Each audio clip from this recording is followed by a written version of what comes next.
Welcome to Sports Talk with R&J. I'm Steve Risser along here with Justin and Afrio, and we begin Super Wild Card Weekend. Got a lot of got a lot of good matchups. Got a rematch. We got round 3 with the Bears and Packers. Got a rematch with the Rams and Panthers. Got Aaron Rodgers back in the postseason. But we got to start with the Patriots, and for the first time since 2021, and for the first time since 2019, they'll be hosting a postseason game. 2021, they were in the playoffs, lost to the Bills. So this is the first time the Patriots will be hosting a postseason game since 2019, Tom Brady's last game as a Patriot. So first time in 6 years, Patriots will host a postseason game. They host the Chargers this Sunday night at Gillette Stadium.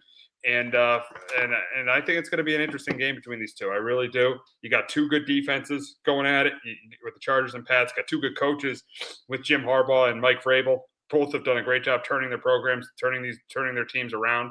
When Harbaugh got there, they won 5 games. I mean, when he got there, and then when Vrabel got to the Patriots, they only won 4 games. So it should be an interesting game on Sunday night between these two teams. I think it's going to be a closing. It's going to be a competitive game.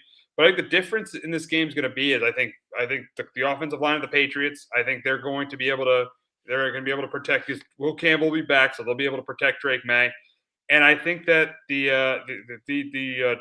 Patriots are going to get pressure on Justin Herbert, and they're going to force some mistakes. And Justin Herbert, we know Herbert in the postseason is not as good as he is in the regular season. Last year, he threw 4 picks against the Texans. I think he throws a pick or 2 in this game. I think the Patriots move the ball. Drake May plays pretty well. The Patriots move the ball. I think the one thing they do better is they run the football better. I think they run the football better, and they protect the quarter. And the Patriots protect Drake May better than the Chargers protect Philip Rivers. Justin Herbert. But I think it comes right down to the end. I think it comes right down to the end with the ball in Herbert's hands, and he doesn't get it done. And I got the Patriots getting their first playoff win since they won the Super Bowl against the Rams. For the first playoff win in 7 years, I got the Patriots getting their first playoff win 23-17 over the Chargers. But Justin, do you think the Patriots will get their first playoff win in 7 years? I do think so. I got the Pats here as well, 24-20. I think for the Pats in this one, you got to get. I know the Patriots hasn't been there pretty much all year for this group, but this is a week where the Chargers are so banged up front in the offensive line that you got to get that going this week because you mentioned Herbert's been brutal in the playoffs, and if you can kind of rattle him early, make him throw a mistake or 2 throughout this game, that's going to help Drake May in this offense because this is outside of Cleveland. This is probably the best defense the Patriots I've seen all year. Outside the Browns, so it'll be a good test for this offense this week. But yeah, the defense got to sub out, play well. I assume the Chargers are come in here wanting to try to run the football, want to try to establish that. That's what Harbaugh wants to do. So the rush defense has got to be pretty good as well here. So hopefully they get Robert Spillane back this week. I know he's limited yesterday at practice, but it'd be huge you get somebody like him back at the linebacker spot. But for the Chargers, coming out east here, playing in the cold weather, they're used to playing in a dome. Warm weather in LA, does that have a factor in this one too, which would be huge? So I think May plays well enough here. I do think the pass rush gets to Herbert a couple times. They do force him to make a turnover too, and I think May plays a pretty clean game in this one. So I do have the Pats winning a close one here, 24-20. And you did talk about you talked about the Chargers coming in and playing in the cold weather. I think it's an advantage that it is the Sunday night game because in the afternoon it's going to be in the 40s, but at night it's going to probably drop to the low 30s or even the high 20s. So yeah, I think it's an advantage for the Pats that it is a night game. But here's the thing about a Jim Harbaugh coach team. They always are they're built for cold weather. Harbaugh is a Michigan guy, as we know, Michigan guy at heart. They're built for cold weather, and the Chargers are a team that's built for cold weather. They have their most success when they run the football. And then you talked about stopping the run, and Spillane is big. If Spillane can play, that is big in this game. That's going to be big. Spillane is a great run stopper. This was a really good pickup in the offseason. He's a great run stopper. It's one of the big reasons why the Patriots were top 10 in stopping the run this year. So yeah, Spillane is definitely big, especially in this game. Spillane is definitely big. Because I think if the Chargers are running the ball well, they're going to keep running the ball because that's the recipe to win. Because they definitely struggle in pass protection. And a big reason for that is they've had Slater out for the entire season, and they've had Joe out for most of the year. Yeah, yeah, absolutely. And the Chargers running game, barring last week where they didn't play anybody, the last couple of weeks, that running game was starting to get, they're starting to show some signs of life there, and they were starting to run the ball really effectively.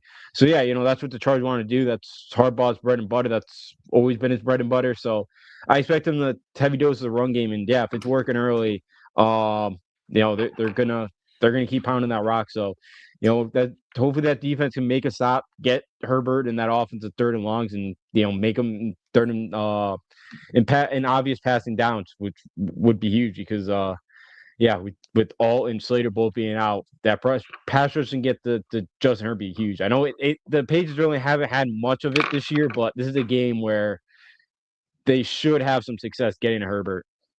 Yeah, they definitely should. And Milton Williams being back helps. Milton Williams, he played well last week. Milton Williams being back helps. He helps him on that D line with Harold Landry, get pressure on Justin Herbert. That's definitely a key.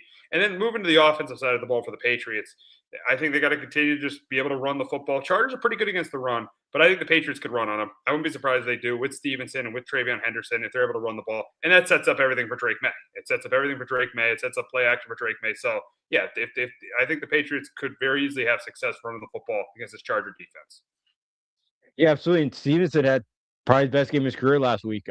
He ran the ball. I know it was against Miami, but he ran the ball really well. Henderson's been playing well. To the last, about the second half of the year, they started to get, his workload started to increase more. So yeah, if they can get a rushing attack too against the Chargers here, and again, make the Chargers have to play from behind, make them have to be a throwing team. Puts the Patriots too in a great spot as well here. So, and hopefully on third down defense too with that home crowd, definitely could be a factor too. Oh yeah, definitely. Yeah, and being at home and it probably feels good as a Patriot fan. You finally got a home playoff game. You waited a long time. This is the first home playoff game post Brady, so that crowd should be crazy. That crowd should be crazy on Sunday night. It should be crazy, because the first time the Pats have had a home playoff game in 6 years. You got to be excited to see the Patriots playing a home playoff game.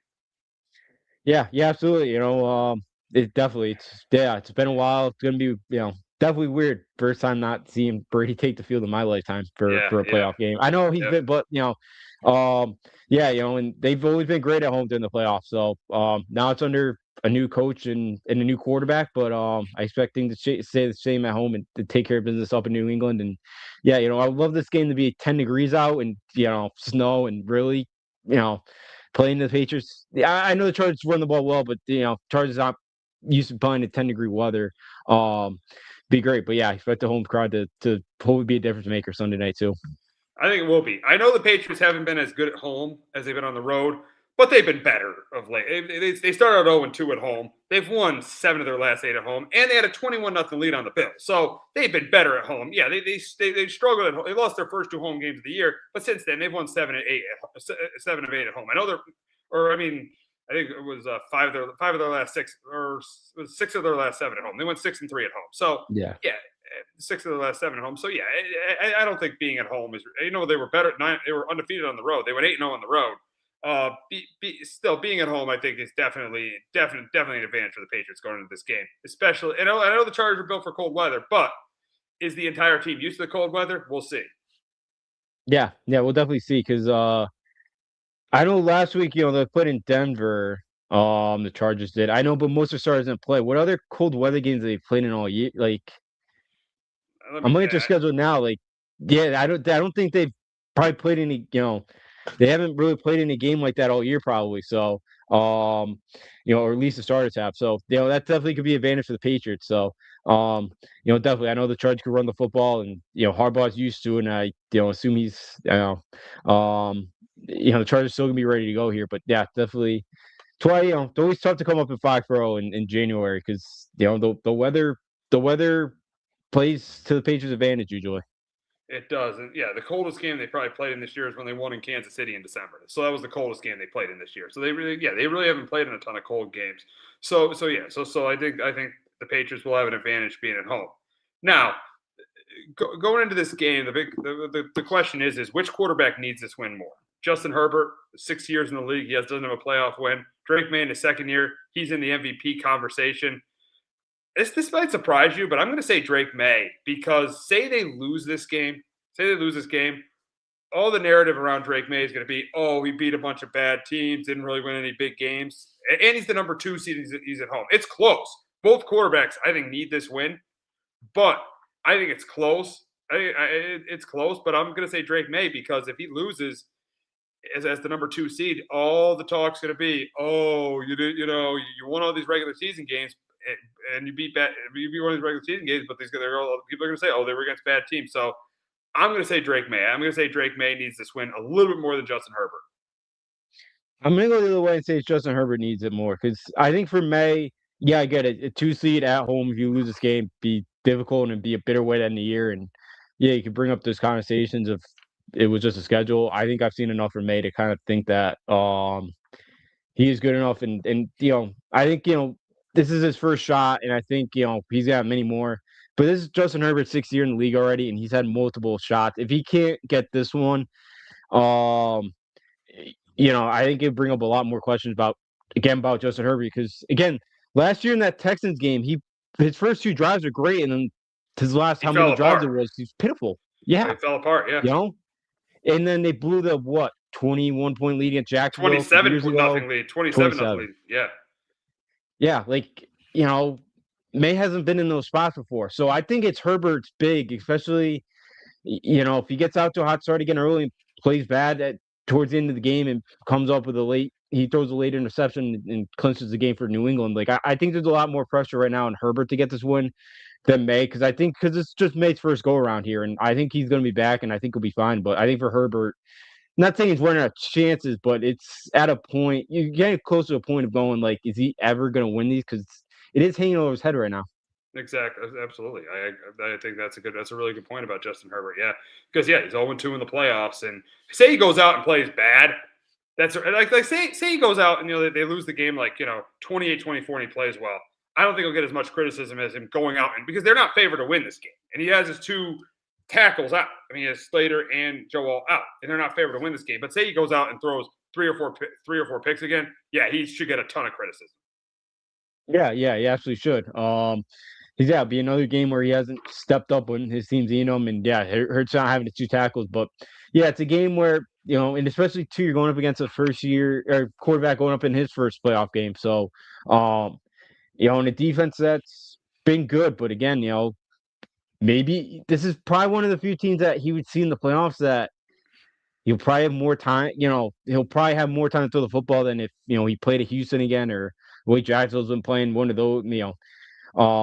But yeah, so I think it's a big one for Herbert, kind of in the weather, in the cold, because that Jacksonville game was nice out, and then last year playing the Dome too, in Houston. So this is and he played at Oregon, so he's used to playing in the cold.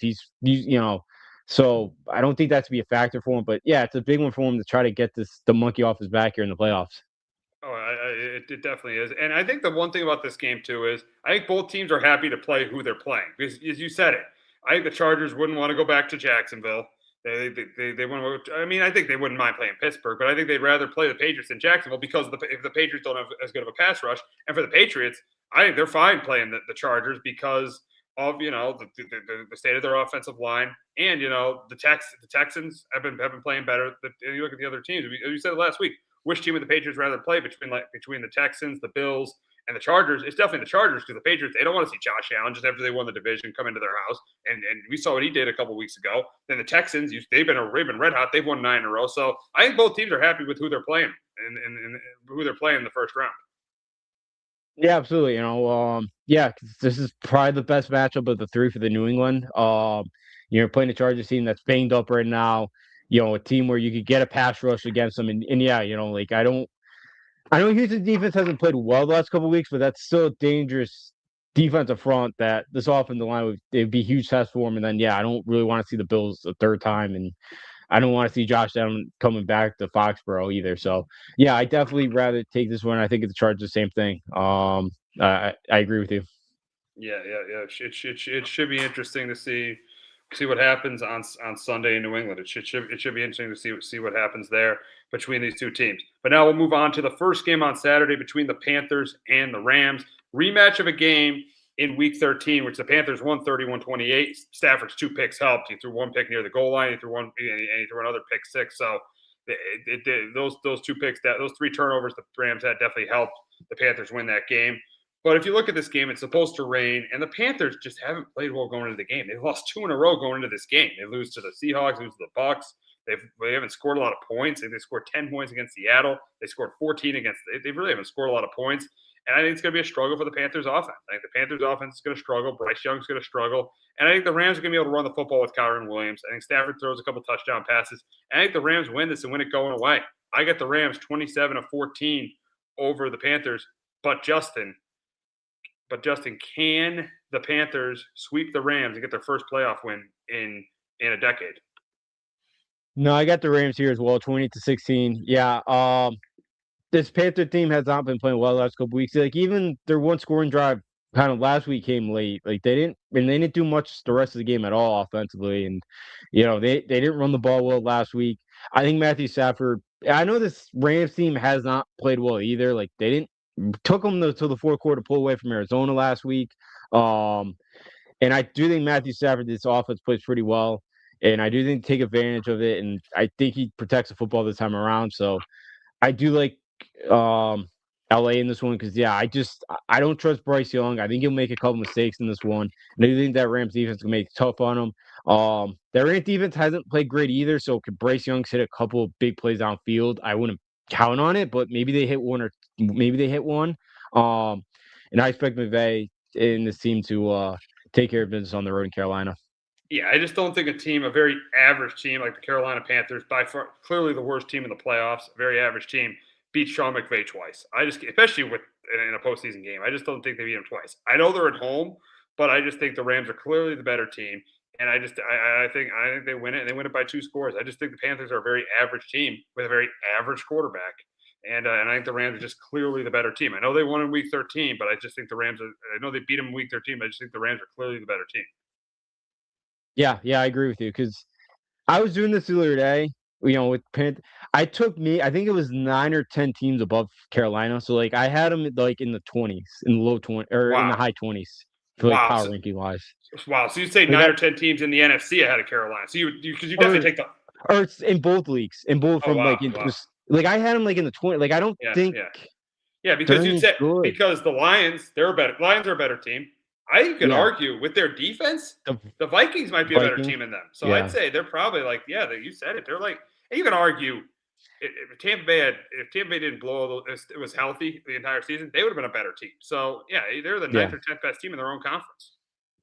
Yeah, that and I meant even in like the whole league, like AFC and NFC too. So like because like if you put a healthy Jaden Daniels, I take Washington ahead of them. So I'm with, they're one of the bottom teams in the NFC totally. So that's why I still think too.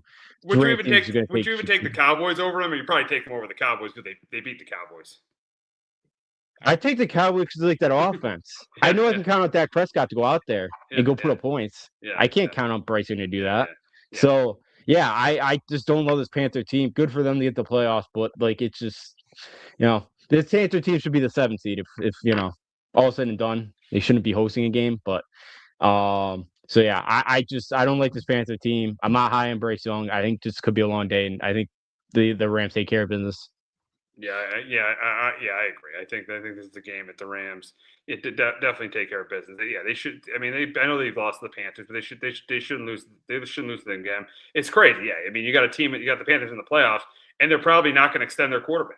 They shouldn't give their quarterback an extension because he just hasn't played well in the last 2 games, which are 2 games that you got to win to get into the postseason. He hasn't played in those games. Played well in those games. So the Panthers are in the playoffs, but I'm not sure if they're even going to extend Bryce Young in the offseason. Yeah, I wouldn't. I haven't seen enough of him to extend him. So unless he goes out there this week and throws for 350, and next week goes out there throws for 350 again, and goes on a run here, I would not give him a huge extension. I start to look elsewhere because I don't think he's a franchise guy. Canal's done a good job of making him better, but like I think we've kind of gotten to the ceiling with him. I think because he's a lot better than he was his rookie year, where he looked pretty much unplayable. Oh, he was lost. He got benched his second year. So he's gotten better, but he's still an average to above average quarterback right now, in my opinion. Yeah, I'm with you, and that's good enough to win the NFC South, but Oh that's yeah, not good enough to get you anywhere past that. no, it definitely is not. It's definitely not good enough to get you anywhere past that. But talking about we talking about talking about rematches. We got round three between the Bears and the Packers. Packers won the first game 28-21. Then the Bears had that dramatic comeback in the second game, won it 22-16, which propelled them to winning the NFC North. But now the Packers head back to Chicago from what happened from what happened in Week 16, where they couldn't recover an onside kick, and then they gave up the game-winning touchdown to DJ Moore. So we got the Packers, we got the Bears in the first round. You get the huge rivalry between the teams. Both coaches don't like each other. That's been pretty obvious. Seeing their handshakes after the first two games. So, but for this game, I think this is close and competitive. But I think it's going to come down to the fact that the Packers don't have Micah Parsons, and ever since Micah Parsons gotten hurt, they haven't won a game. They haven't won a game since Micah Parsons got hurt against Denver. They lost that game. Then they turned around. They lost that Bears game. Then they got ran all over by the Ravens in Week 17. And then last week, I know they didn't play their starters, but they lost that game too. The Packers haven't won a game since they beat the Bears the last time. And I think this is a close competitive game, but I think the Bears, the identity of Ben Johnson, they're gonna run that ball with Swift and young guy. They're gonna be able to run the football. They're gonna be able to run the football in the game. And I do think Green Bay hangs in. I think they're able to run the football with. I think they're able to run the football with Jacobs and Wilson and Jacobs are gonna be able to run the ball well too. So I think both teams will be able to run the ball well. I think this game comes right down to the finish. And I do think the Bears defense gives up yards, but I think they make that huge stop at the end. They make that huge turnover at the end that decides this game. And I got the Bears winning their first playoff game since 2010. So the first playoff win in 15 years. I got them win their first playoff game win in 15 years, beating the Packers 24-20. But Justin, can the Packers get revenge from Week 16 and get back to the divisional round of the playoffs?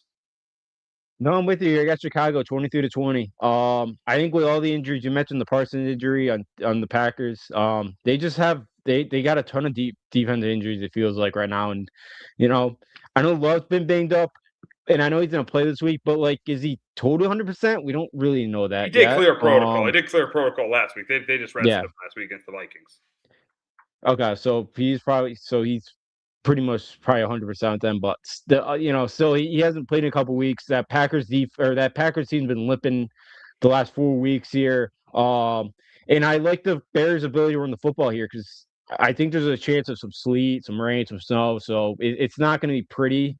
Um, so I think it's going to be whoever can run the football better, and I think Ben Johnson and that Bears offense will be a little bit better than the Packers here in this one. So I do like Chicago. I haven't been hot, I've been more down to Chicago all year because it's been the turnovers, but they keep finding ways to win football games. Um, and I think they find a way to win another football game here. Maybe they do force turnover or two this week, and I'm going to take the Bears at home here in the huge one. I expect Soldier Field to. That's going to be a ready atmosphere Saturday night.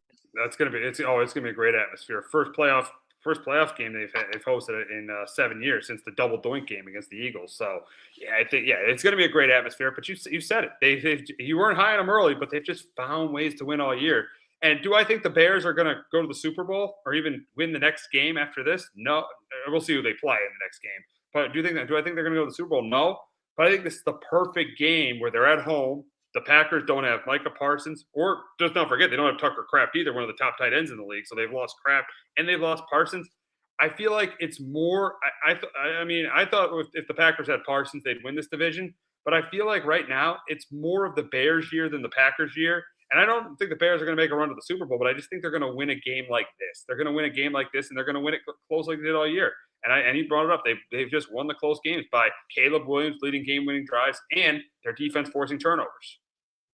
Yeah, absolutely. Caleb's doing a nice job and Ben Johnson's doing a good job of working with Caleb Williams this year. Yeah, he's done a better job protecting the football this year, and yeah, defense has been opportunistic of getting turnovers, and and again, I could definitely see them forcing Love to make a mistake or two, and they've taken advantage of it most of the year, and I expect to do that, continue to do that again this week because it's not a great defense, but they just find ways to force turnovers and they get it done. And every week they come up with a couple of them. And the turnover margin plus 22 on the year, so they've been great in that area. And I continue to expect that at home Saturday night that they get it. They find a way to get that break or two, and it's the difference of the ball game. Yeah, I definitely expect that. But now looking at the Packers side of this and Matt LaFleur, and if they lose this game, it'd be their fifth straight loss. LaFleur has been here for 7 years, and they've not gotten to the Super Bowl. They've not gotten to the Super Bowl in the 7 years LaFleur has gotten here. If they lose this game, and I know there were high expectations going into the season, for those first 2 weeks, we thought they might be the best team in the NFL. When they signed Micah Parsons, there were high expectations for the Packers going into this season. The question is, if they lose this game, is it time for the Packers to move on from that LaFleur? And I'm going to say no. I'm going to say no. I think he comes back. You lost two of your best players. You lost Tucker Kraft. You lost Micah Parsons. And if you have those guys, I think you win the division. I think you win this division if you have those two guys. So I'm going to say no. I'm going to give him one more year. I'm going to give it one more year for Matt LaFleur. I'm going to say no. I mean, I just think the Packers ran into bad injury luck this year. Yeah. Do they have to be better at the end of games like they were against the Bears? Absolutely. Do they have to recover that onside kick? Absolutely. But I think they also ran into bad injury luck. That's why I'm going to say no, and I think he should be back. I think Matt LaFleur should be back next year because he's a good coach, and I think the Packers have potential to do big things with him. They still have potential to do big things with him. So I'm going to say no. I'm gonna say yes. Only if John Harbaugh is still sitting out there on Monday, or if you get poach Marcus Freeman from Notre Dame, which something weird's going on Notre Dame. Their guys are getting poached in the portal right now, and they're not bringing guys in right now. So I know he already announced that he's going back, but it does seem a little weird in Notre Dame right now. So if you can get either one of those two guys, I move on from him because I'm not a huge LaFleur guy, and I feel like they've kind of I know they had all the injuries this year. I feel like they still a little bit underachieved this year. I've never been high on LaFleur, and so if you can get one of those two guys, I would. If not, there are many better options that you could get. Probably not. So I probably would stick with them. But you can get a Harbaugh and Marcus Freeman. I'd move on from Monday morning if they lose this game, or even Really? Sunday.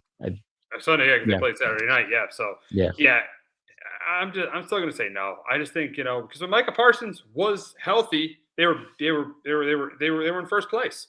They were in first place when Micah Parsons was healthy. So I just don't think it's fair to move on from a coach when they lose their best player on defense. I think they lost their best player on defense. Now, say they go one and done next year, okay, but I just wouldn't move on. I wouldn't move on. I get what you're saying, but I just wouldn't move on from him. yeah. I get it. I just haven't been high on them. I feel like even like the last couple of years, they've been a little bit. They've underachieved a bit. I know this year with the injuries, but it feels like they always kind of backed away in the playoffs, and I don't love that. Like I do think they still have a lot of young talent. I feel like I just don't think he's the guy to get them over the hump. I've just never really been that high on him. Some of the play calling stuff, some of the game management stuff. So I'd say no, or I'd say yes. But again, if you get a Freeman or Harbaugh. If not, then I'd say stick with them. Yeah, I mean Harbaugh is waiting. I think the Harbaugh is not having any interviews this week, so he's waiting for the Packer job. And we're going to talk about it. We're going to have this discussion about the next game we talk about one of the teams. The next game we talk about, he's waiting for see what happens on Wild Card Weekend. So he's not actually having any interviews this week. He's waiting. So yeah, I wouldn't go Freeman. I'd say if you can get Harbaugh, maybe. I would definitely not go Freeman. He has no NFL coaching experience, and I think you got a good coach in Matt LaFleur. Yeah. Yeah, and I get that. I think Freeman is gonna be. I think Freeman could really coach, and I think he could coach at the NFL level. I get you're taking a little bit of a risk, but I do think it's a risk we're taking, to go get a Marcus Freeman. But yeah, that's why because I just any other candidates that you could potentially get, I don't know if it'd be that much of an upgrade over LaFleur, and that's why I'd only do if it's Harbaugh Freeman. Because I do think they're a bit of an upgrade, but not because I think he's good enough for the team to get over the playoffs. I just don't know if he's good enough to get over the hump. I know Harbaugh the last couple of years has, but I think it was time for a new voice in there, and I think Freeman could do it. Yeah, we'll see. We'll see. I just if I'm them, if Harbaugh's out there, maybe, yeah, maybe, but no way I would I'd move on from Matt LaFleur for Marcus Freeman. Not a chance. But we got to move on to Sunday's game. We'll move on to the 1 o'clock game on Sunday between the Bills and the Jaguars. The Jaguars have won eight straight games, 13-4. Liam Cohen right up there for Coach of the Year with Ben Johnson and Mike Vrabel. And Kyle Shanahan's done a great job this year. And the Bills, they're back in the playoffs for I think it's the 8th time in 9 years the Bills are in the playoffs. I think the seventh straight year with Josh Allen that they're in the postseason. And I think this is a close competitive game between these two teams. I do. I think it is. I think the Jags are going to have success running the ball with ETN, and I do think Josh Allen. I think the biggest thing that's going to happen in this game is I think Josh Allen's going to outplay Trevor Lawrence. I think Lawrence is going to make a mistake or two. Allen isn't. I think Allen is going to have a great game. Going to throw for a couple touchdowns, maybe run for a touchdown or two. I think it's a great game. I think this game comes down to two things: the ball in Lawrence's hands, and he doesn't get it done, or Josh Allen leading the game-winning drive. And that's why I got the Bills winning this one. I picked them to win the Super Bowl before the season, even though they didn't win the division, and they're the number six seed in the AFC. I'm sticking with them. I am going to go with the Bills to beat the Jaguars 28-24. But Justin, can the Jaguars win their ninth straight and get Lawrence his second playoff win? I do have Jacksonville win this game, 27-24. And I think the reason why is outside of the quarterback and running back position, I just think Jacksonville is better in every other category or every other position. And I know the quarterback can outweigh that and can minimize that, but I just don't love the way this Bills team has played outside of like the comeback it's doing it of late. I don't trust their defense. Where I do trust Jacksonville's defense, and I do trust Jacksonville's defense to slow down that Bills rushing attack. And hey, if the Bills go off to another slow start, I could see this Jacksonville team. Jacksonville team's had a good pass rush all year too. So, if the team falls behind, they only got Josh Allen, and I know Lawrence. Lawrence has played really, really well this year. But I like Jacksonville and the Jags as well this year. They haven't let a running back over 75 yards on him all year. And I know James Cook's one of the best running backs out there in the sport, but that Jags defense been so tough to run on all year. So I like Jacksonville here at home, and I get it's Josh Allen the Bills, and should be their year.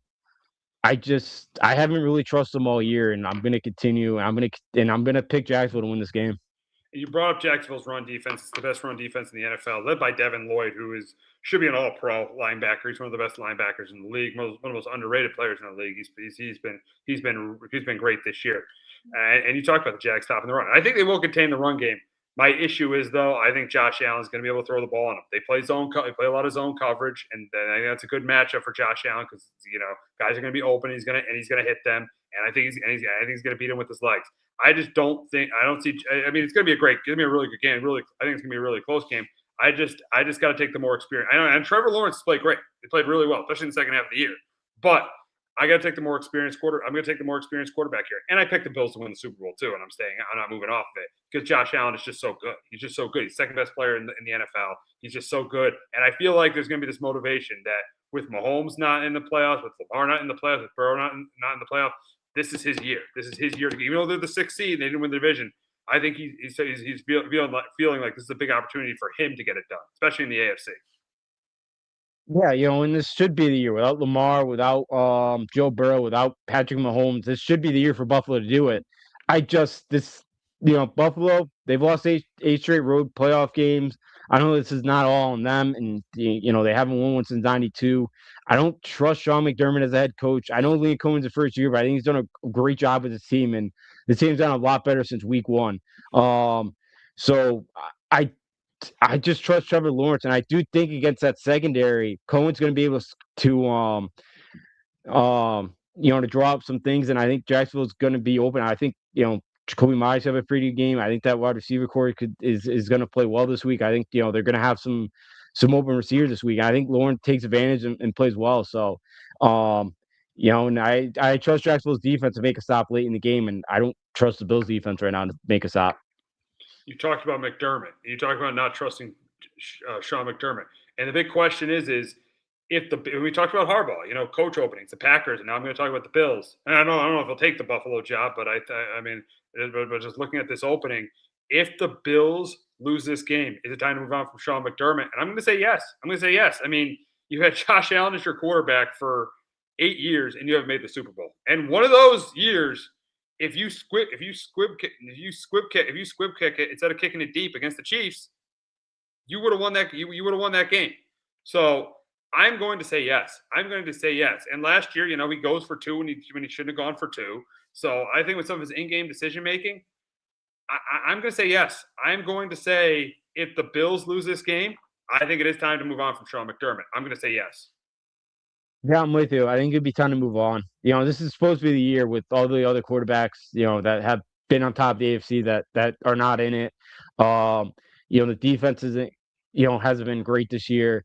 And I feel like it'd be time for a new voice. 'Cause, yeah, you've had Allen. Look, with Josh Allen, that door may never close as long as he's your starting quarterback. But you know, he's been around now for Allen's been in the league now for 8, 7, 8 years. Like it's been enough time here, and to not be able to go home once, get to a Super Bowl, pretty disappointing. So yeah, I'd be time I think to move on because you mentioned that I don't think some of the in-game stuff and some of the game management isn't great with him. So um, I'd move on from him and get a new voice in the locker room. Yeah, I think you have to. I think you have to at this point. I mean, you just can't be going one and done in a year again where you don't have the big guys. You don't have Mahomes. You don't have Burrow. You don't have Lamar. You don't have Allen. You don't have Burrow. I mean, I said Allen, but he's a Burrow. You don't have the big guys in the playoffs. So yeah, I just think there's no. I think I mean. I wouldn't be surprised if they kept him. I don't think it's a terrible move if they kept him, but I just think you got to lean towards moving on. Seeing that you 8 years with Josh Allen, no Super Bowls, I just don't think you can keep running it back.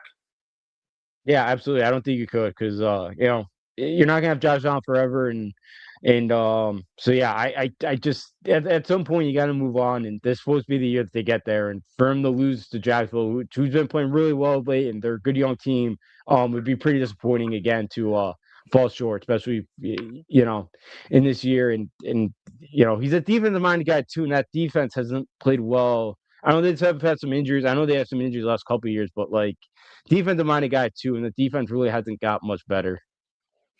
No, that's the other thing. That's the other thing. They have one of the worst run defenses in the league.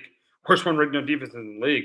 And he's supposed to be a defensive minded guy. And you look at some of the playoff games he lost to Kansas City. I mean, they scored 36 points in one of them and they lost. 36 points. The two in Kansas City I look at, the the divisional round game in 21, they scored 36 points and they lose. They didn't even punt the ball. Josh Allen couldn't have played better in that game and they lost the divisional round game in 21. And look at the conference championship game last year. They scored 29 points and they lose. So, yeah, he's a defensive guy. The defense hasn't gotten it done, and especially in big spots. Yeah, if they lose this game and say they gave up over 30 points, I think they got to move on. Yeah, yeah, absolutely. They'd have to move on. It'd be time, and yeah, if that demon gets exposed yet again, they definitely do because yeah, it'd be time for a new voice. McDermott, that defense they don't play well again. Be definitely time to move on from him and get a new voice in there. All righty, moving on to the Sunday game. It's the 4 o'clock game on Sunday between the Niners and the Eagles. And the Niners could be coming to this game banged up. Ricky Pearsall did not practice yesterday. Trent Williams didn't practice. That's gonna be a big one. Trent Williams didn't practice yesterday. So the Niners are coming to this game banged up. Eagles coming to this game relatively healthy. But I think the Eagles made a huge mistake last week resting their starters. Huge mistake because they would have been the 2 seed. They would have played the Packers. They could have had 3 home games. So they could have been where they were last year, the number 2 seed. But then they decided to drop to the 3 seed for some reason. I don't get it. They could have played their starters for a half and they would have beaten the Commanders. I don't get why the Eagles didn't play their starters. But we'll get on to this game. And here's why I think the 49ers are going to win. I think they're going to run the ball with Christian McCaffrey. I think Christian McCaffrey is going to have a huge game on the ground. I think they're going to, even if Purcell and Williams are out, I think they're going to be able to run the ball with Christian McCaffrey because I saw what the Bears did to the Eagles the day after Thanksgiving. I saw what they did to the Eagles. The Eagles are not as good against the run this year. They just aren't. I saw them in the Thursday night game against the Giants. I know Jalen Carter didn't play in that game, but I saw it in the Thursday night game against the Giants. The Eagles have not been as good against the run. They're like in the 22nd in run defense this year. I think that the San Francisco is going to be able to control the clock and run the football. That was the problem in the game against why they only scored 3 points against the Seahawks was they weren't able to run the ball. I think they will have success running the football, and I think they will be able to move the ball. And the Eagles' offense this year, I think they'll be able to move the ball, but I think they're going to continue to make mistakes and they're going to continue to struggle. Like it's been up and down all year. I think it's going to be an up and down performance on Sunday.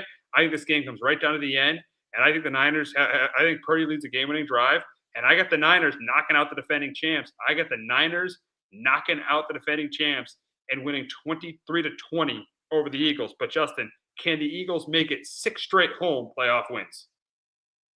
I do have the Eagles 23-13 this week. I feel like the Eagles are kind of a similar team to Seattle. I know Seattle's much better stopping the run the Eagles are. But without potentially Trent Williams in there offensively. I think the Eagles defense plays pretty well this week, and the Niners defense is so banged up right now that I do think Jalen Hurts in that rushing attack plays for, has a pretty good game. I think, it's a week that they give Barkley 25, 30 carries, and I do think he has a pretty good game on the ground, and I do think he carries them, and I do think they control the possession clock in this one, and I do think, they keep Brock Purdy in that offense off the field, and um, and because the Eagles secondary's been pretty good. Um, I do think McCaffrey's has a decent game on the ground, but I do think the Eagles do enough to slow him down and make the Niners one dimensional enough here in this one. And look, if Trent Williams plays, I think this is a little bit closer of a game, but if he doesn't, I definitely could see the Eagles kind of win this game by 2 scores. If Trent Williams, that's going to be big. That's going to be big if Trent Williams plays or not. That's going to definitely be big. And you throw up the Eagle defense. I mean, they haven't given up more than 20, even in the Dallas game and the Chicago game, since they acquired Jaden Phillips. They have not given up more than 24 points in the game. So their defense and 2 weeks ago they held the Bills to 12 points. And Jalen Carter probably looked the best. He has all year. So yes, this Eagle defense could win this game. I think my problem is I just think the Eagles, just overall as a team, just have been a little off this year. They really have. They've just been a little bit off. They've just been off pretty much. They've been a little off. I mean, they're not a good team, but they're not a great team. And I just think a team like the 49ers, who's played really well this season, Shanahan's had a great year as a head coach. Purdy, since he's came back, has been great. I mean, you could argue this year, Purdy and Shanahan have been better than Jalen Hurts and Nick Sirianni. They've been better, and they're probably as good or better of a duo. Just the difference is Howie Roseman is better than John Lynch. So I think it's close and competitive, but I'm going to go with the 49ers. I'm going to go with the 49ers on the road. I just think they're and McCaffrey's going to be the difference here. I think we're going to get a big game from Christian McCaffrey here. That's why I'm going to a bounce back game. He was shut down last week, but I think he is a bounce back game this week. And that's why I like the Eagles here. I like the Niners here. But I could definitely see the Eagles winning because of their defense. Yeah. The Eagles could definitely win this game because their defense. And yeah, you're mentioning with the Eagles. Yeah, it's been a team that just hasn't figured it out all year. They haven't looked right. I don't expect that offense to figure it out the rest of the way here. Just because it's just too late in the season. But I just think these are one of these weeks where they can kind of just rely on Barkley to do much of the kind of heavy lifting this week. Because look, the last time we saw Jalen Hurts on the field, because he didn't play last week, and yeah, that was a questionable decision to rest all your starters. He didn't even complete a pass and a half. So like I don't totally expect this passing offense to figure it out. But I think it's one of the weeks where you don't really need it because of how banged up the San Francisco is. And I do think they're just able to establish the running game this week, and I think Barkley kind of carries them. You bring up the run game though. Barkley he's been good this year, but he just hasn't came close to the level that he was last year. He just isn't. And their offensive line isn't as good. And the 49ers, even though they lost another linebacker, they lost pretty much Fred Warner's replacement. They've been better against the run than against the pass. They've been better against the run. They've been okay. They've held up against the run. Their D-line can't get pressure, but they've been able to hold up against the run. So that's why I do think they're going to be able to contain Saquon. I don't think Saquon's going over 100 yards. I think he goes, gets in between like 65 to 80 yards rushing. I don't think he goes for over 100 yards. I think Christian McCaffrey's a better game than Saquon because he's a better running back and he has had a better year than Saquon Barkley. So that's why I think it's close and competitive. But I'm just going to take the team that runs the football that runs the football better. And I think Brock Purdy's going to make less mistakes than Jalen Hurts. I think Hurts is going to make a mistake. It's been the Eagles' offense all year. It's just been very uneven. That's why I wouldn't be surprised if they lose this game. Kevin Patullo gets fired. Yeah, I wouldn't be shocked either. It would not surprise me because of how this offense has looked all year. That they could go in a different direction because it's been a mess. The play calling hasn't been great. Like it hasn't felt like it's worked all year. So I would not be shocked at all either here if they get rid of Kevin Patullo as the offense coordinator. Yeah, I think they have to. I think they have to. The Eagles are just way too predictable on offense. But with the roster they have and the quarterback's experience in the playoffs and the coach's experience in the playoff, I wouldn't be shocked if they made a run. But they're not the favorite. I mean, I would say the Seahawks and the Rams are definitely better than them. And I because I picked the Niners, I'd say the Niners are better than them. And then you got a team in Chicago who beat them. You could arguably say it's better than them. So you could argue they're the fifth best team going into the postseason in the NFC. Yeah, definitely. Because if the Eagles do get by and the Bears get by, we already, I think you mentioned it when we were talking the Bears game. The Bears ran all over them the first time, and Yeah. I expect the Bears to run all over them. next week potentially too if they play. So yeah, you could make the case that the Eagles are down there. If the Niners were more healthy in this game, I'd definitely take the Niners to beat the Eagles. That's just my concern of the way the defense of San Francisco has been playing the last couple of weeks. Is my concern where I just think the Eagles just do enough offensively that they can get over the hump, and the defense kind of carries them this week. Um, but yeah, this Eagles team is usually tough at home. But hey, if they get out to a slow start, which we've seen this year at home, That crowd's going to start very booing. quickly. That crowd's going to start Yeah. booing. That's why it's so crucial for the Eagles to get off to a fast start, because that crowd will turn on, especially this. You've seen it this year a lot. So in the Bears game, that crowd will turn on this team like this. That's this. So they need to. The Eagles definitely. That's a great point. Eagles definitely have to get off to a good start on Sunday against 49ers. I think it's imperative for the Eagles to get off to a good start against the Niners on Sunday. They definitely have to. And for the Niners, if they had Bosa and Warner, I think they arguably might be the favorite. So they'd be better. I think they might be better than the Rams or the Seahawks if they had Bosa and Warner, but they don't. So, but I do still think they win this game close.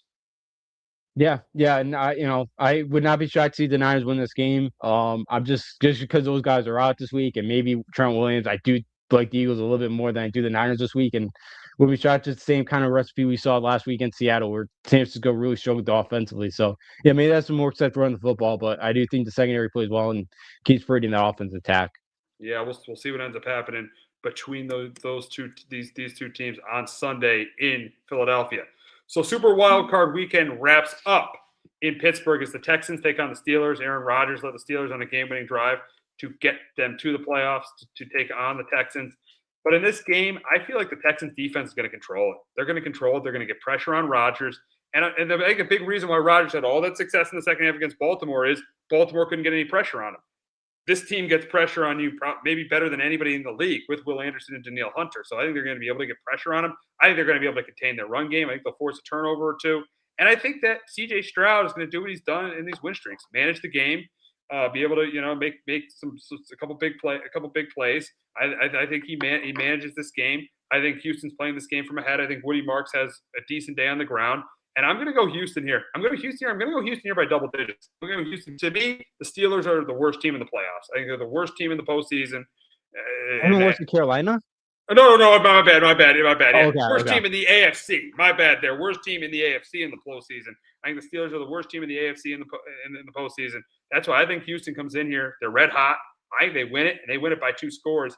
I got the Texans beating the Steelers 24-13. But Justin, can Rodgers lead the Steelers to their first playoff win since 2016? Yeah, I got Pittsburgh here, 21-16.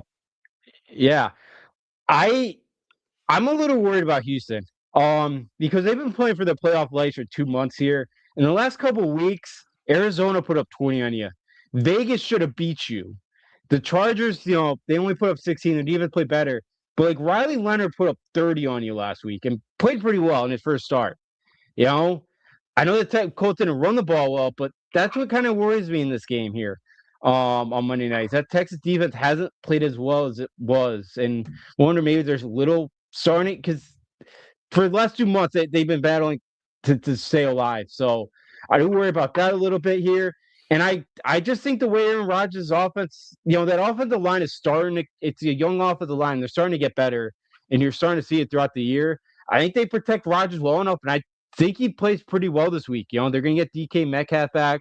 Yeah, they might have some struggles to run the football in this week, but I like the way they're playing, and I think the Steelers defense keeps C.J. Stroud intact, and I think they force a turnover 2 in this one. And I'm going to take Tomlin in the Steelers to win their first playoff game in almost a decade here, and they haven't lost a Monday Night Football game at home since 1991, discounting that COVID, the Washington game during COVID where it was moved. Oh, yeah. Yeah. So like barring till that game got moved, they haven't lost a Monday night game since '91 at home. So I'm gonna take Tomlin Steelers here. I really like the way Rodgers played in the last couple of weeks. I think they get it done against Houston. I just think the matchup. I think they're going to get pressure on Rodgers, and Rodgers isn't mobile. And I think they're going to play. They're going to mix man and zone, but I think they'll be able to play man coverage, especially when they have to. On third downs in the red zone. I think you got the corners to do it with Derek Stingley and Kamir Lassiter. So I think they're going to be able to play man coverage when they have to. And I just think they're going to sack Rodgers 3 or 4 times. I think they're going to sack Rodgers 3 or 4 times. And I think Stroud's going to make some plays. I think they're going to make. You saw the Steelers give us some big plays, and the Texans are going to have some big plays with Dalton Schultz, with Nico Collins. There's going to be some big plays there. So I think C.J. Stroud outplays Aaron Rodgers. I think they get pressure on Aaron Rodgers, force a couple turnovers from him. I just think that the lack of mobility. You brought it up though. Up front's going to really, to me, determine the game, because if they're able to protect Rodgers, they have a chance. Because Houston plays a good amount of zone coverage, so they might be able to create some big plays out of that. They might be able to find some holes. Rodgers might be able to find some holes in the zone. They might be able to create some big plays there. But I think it all comes down to this game comes down to who wins that battle between Pittsburgh's young offensive line and Houston's defensive line. You made a great point there about that matchup between the two lines. Yeah, because I do. Yeah, because early in the year, the Steelers' offensive line's really been struggling, but I do think they've gotten better throughout the year. And obviously, the Texans got a great front seven, one of the best in the league, and they've gotten after quarterbacks all season long. And it's the last couple of weeks, like, I know Leonard's a tough guy to bring down. They had 1 sack last week. They had 5 against the Chargers, but like we've kind of talked about the Chargers issues up front, with their all injuries. They only got to Geno 3 times, and that's a Raiders offensive line that's been terrible. All year. That's awful. Yeah. So that's why I do think, like, the Steelers, if they can protect them enough, and I think Brissett was only sacked twice a month ago when they played. So that's why I think Rodgers, I think he can have enough time in this one, make some plays, and he's looked pretty good this year. Like, the guy's thrown over for 3,000 yards this year. Like, at his age, pretty impressive. Especially barring what the Jets did this year and not wanting to keep him around. So, they were a disaster.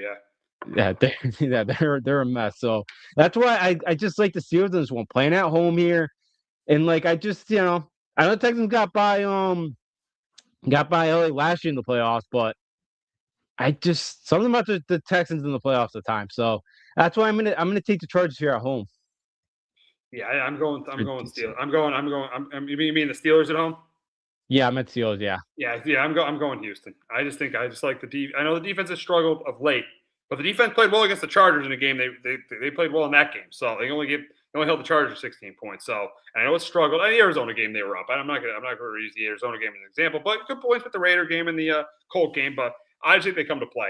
To me, they're the best defense in football. I think they showed on Monday night, and they advance. And I got them advancing to the second round to take on the Patriots. I'm taking on the Patriots. I got the Bills going to Denver. So and then I got the Niners going to Seattle and the Rams going to Chicago. So should definitely be an interesting Super Wild Card weekend. But before we wrap up, we got to talk about the coaching carousel in the NFL. We'll quickly talk about Mike McDaniel and the Dolphins firing Mike McDaniel. This one surprised me a little bit because they waited a little bit. But you know what I was a little skeptical when they said there were 6 teams that reached out to John Harbaugh when he got fired from the Ravens. 7 teams that reached out to Harbaugh, and only 6 openings. Like, there's got to be another team that's going to fire their coach. I thought it was either them or Tampa. Then when Tampa said they were keeping Todd Bowles, which is a complete mistake. He should be fired immediately. But then I thought, all right, maybe McDaniel might stay, and I get it. They already fired Chris Greer. They're probably going to have a new quarterback next year. So I get that they're completely clean. I get that the Dolphins are completely cleaning house right now. Yeah, which is the best move for them because I never liked McDaniels. Their second half. I know this year's a little better, but like their schedule second half of the year was not great. And team that always got off to a hot start, it felt like, and then kind of tallied late in the year. I just think he's not a great leader in the room. I don't think they had great culture. I've never been a big McDaniel fan here, so I thought it was the right move for Miami. I was with you when I heard the Harbaugh thing when 17 reached out. It felt like it was either going to be Miami or Tampa that was going to move on. Tampa should still move on, but that sounds like they won't now. So, but yeah, I thought it was the right move for Miami. It doesn't make sense to keep a GM and hire a new coach when or fire a GM, bring a new GM in, and then have to deal with this coach. Like, I think that's why that's the right move, because you don't want a GM having to have Mike McDaniel as head coach. You want to clean everything out. You want the GM and the head coach on the same timeline. I wish the Giants operated like that, but they're not. But yeah, I think the good part for the Dolphins right now is they're going to have the head coach, they're going to have the GM on the same timeline. Yeah, which I think helps. And look, it's a franchise that hasn't won anything in there hasn't won a playoff game in a quarter century now. So something needs to change. And yeah, for them. And look, with the Jets in your division too, like you're pretty safely gonna be third right now. With the way things are going there. So it's not great, but hey, it's you're better than your other division rival in New York. Yeah, absolutely. So, we'll talk about the Ravens, and it was a crazy day on Tuesday as they let go John Harbaugh, as they fired John Harbaugh as their head coach for 18 years. And really, there's two things. First, we'll talk about what team is the best fit for Harbaugh out of the open coaching jobs. What team is the best fit for John Harbaugh? And I'm going to say if somehow Harbaugh comes in there and says, "I want my own GM," he comes in there and says, "I want my own GM." I think it is the Giants because now with Joe Shane, no. If Joe Shane is the GM, I would probably say the Falcons. But if he comes in there and tells the Giants, "I want my own GM," Joe Shane's got to go. I think it's the Giants because you got a top 5 pick. You got Jackson Dart, you got Malik Neighbors, you got Cam Scatterbo, you got Brian Burns and Abdul Carter on the defensive line. I would say it's the Giants if he wants his own general manager. But if not, I would say the Falcons. Yeah, I'm with you. If the Giants move on for Shane, he could, and then Harbaugh could kind of bring in his own guy. Giants could bring in their own guy. I would go with the Giants for Jackson Dart and what the young offensive talent they have. And if not, I would go to Atlanta with all those young weapons that you have. I know Penix, the injury, and he's battled injuries throughout his college and now NFL career. I know the quarterback, but like with all the weapons you have in that division, which is not great, and you know the guy's won 61% of his games, so he can't coach in that division where none of the teams are really that great. So, yeah, I could see the Falcons win off a bunch of different titles there. So, I'm with you. If it's the Giants to move on from Shane, I go them. Or if not, I go Atlanta with all the young weapons that they have. And who would be the favorite to replace John Harbaugh? I'm going to go with Jesse Minter. He was with the organization from 2017 to 2020. I would say he would be the favorite. Now, other guys will be in the mix: Clint Kubiak, Kevin Stefanski. But I would say, for me, I would say it'd be Jesse Minter. I would say Jesse Minter is the favorite to replace John Harbaugh. Yeah, I go with Jesse Minter too. He's done a great job. That defense was a huge part of that Michigan defense a couple years ago, and they won the national championship. And has been with both Harbaugh brothers. So and Minter knows that Ravens organization inside and out for working there. So yeah, I go with Jesse Minter. I think that's the candidate that they end up going with here. All righty. Before we wrap up the show, we'll go over the NFL coaching carousel, and we'll rank the 8 head coaching openings. There's 8 openings for NFL head coaches. We'll rank all 8. I will start. No, we're going to go from 8 to 1. No, number 8, I'm going to say the Browns. The ownership is absolutely terrible there. The ownership's terrible. Kevin Stefanski already said he didn't have anything to do with them trading for Deshaun Watson, who they gave up two first round, who they gave a bunch of picks for, and he was bad as their starting quarterback. So to me, the Browns is number 8. They got a really good defense. I just think you just can't trust ownership there. So I'm going to go with the Browns at 8. To me, number 7, I'm going to say the Cardinals. They'll have a top 5 pick. They got the number 4 overall pick in the draft. But I think the issue is who's the quarterback going to be? Because I don't know what's going to happen with Kyler Murray. Who knows what the future of Kyler Murray is going to be? Yeah, it might open up some cap space, but you don't know the future of Kyler Murray. So the Cardinals at 7. Number 6, I'm going to go with the Raiders. They'll get the number 1 overall pick. They're probably going to take Fernando Mendoza. They got the 3rd most cap space in the league.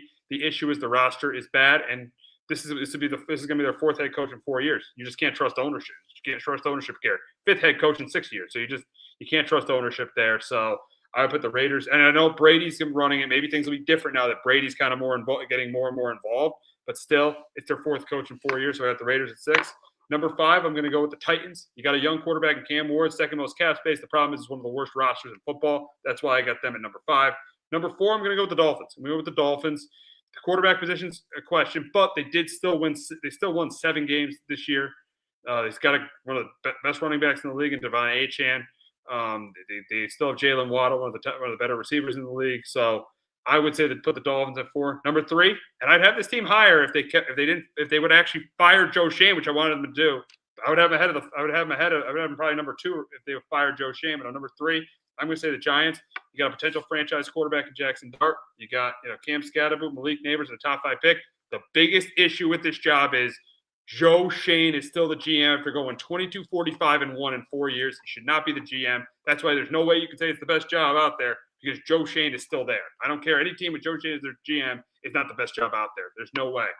Number 2, I'm going to go with the Falcons because you're going to be able to have. They're going to hire a new GM. You got pieces on that roster. You got Robinson, you got Drake London, you got James Pierce, Jalen Walker, Jesse Bates, and Michael Penix. I know he's had issues with his ACL. Who knows if he's going to be the guy or not? But you still have a potential quarterback in place there too.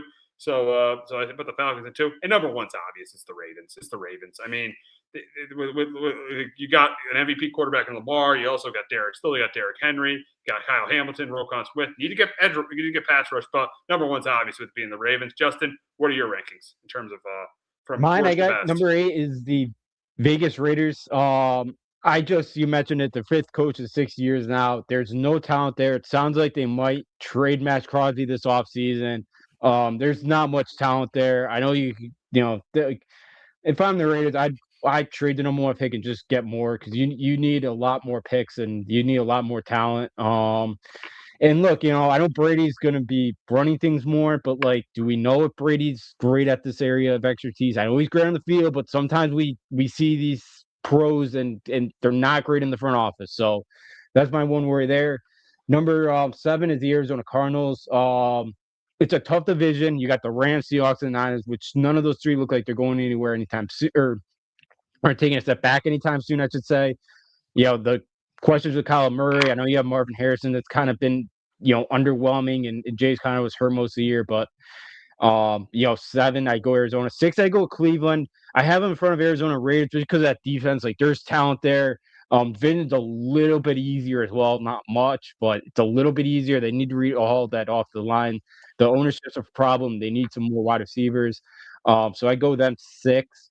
At 5, I go Miami. The Tua situation kind of hangs in the balance here, and we'll see if they move on from him or not. They haven't won a playoff game in 25 years.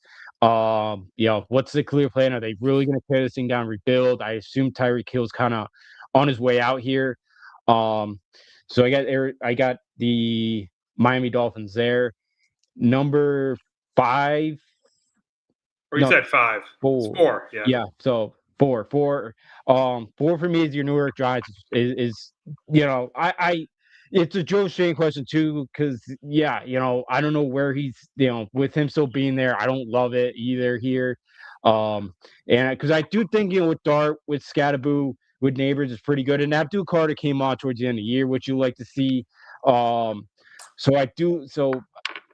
Giants, if they move off to Shane, would definitely be higher on the list. Number 3 for me is Tennessee. You saw some flashes with Cam Ward. It's a the Texans and Jags look pretty good. We'll see what the Colts do, but tough kind of division, or tougher than what's going in the year. They got $100 million in cap space here. Cam Orchard's, Cam in Nashville's a great city to live in. So I Tennessee there. Number 3. Number 2 for me is Atlanta. I wasn't shocked they moved out for Raheem Morris. That they were eliminated 4 weeks ago and they ended up tying first in division. I think I've seen that before. Penix, kind of the injuries are a concern here, but you just have so many offensive weapon talent there, and the division's just pretty easy. So they can get the right guy in there. They could definitely win that division. And number 1, Baltimore. There's not many openings where you can inherit a quarterback like Lamar Jackson, who's won multiple MVPs. So look, we'll see, and it's gonna be tough to replace a guy who's won 61% of the games. It's gonna be tough, but that defense needs some more talent, and I know the cap space there is limited too, but that's my list there, 1 through 8. Yeah, and I think everybody has the Ravens on top. It's clearly the best job because you got Lamar, you got an MVP level quarterback. So and the rest of the other 14, the rest of the other 7 teams that are open have struggled for a while. So yeah, the Ravens are definitely the best job out of the 8 jobs that are available. But that's going to wrap up this edition of Sports Talk with R&J. But we'll be back in about 20 minutes to preview the semifinals of the college football playoff, UConn's big win over Providence, and Trae Young being traded to the Wizards. So make sure you tune in for that.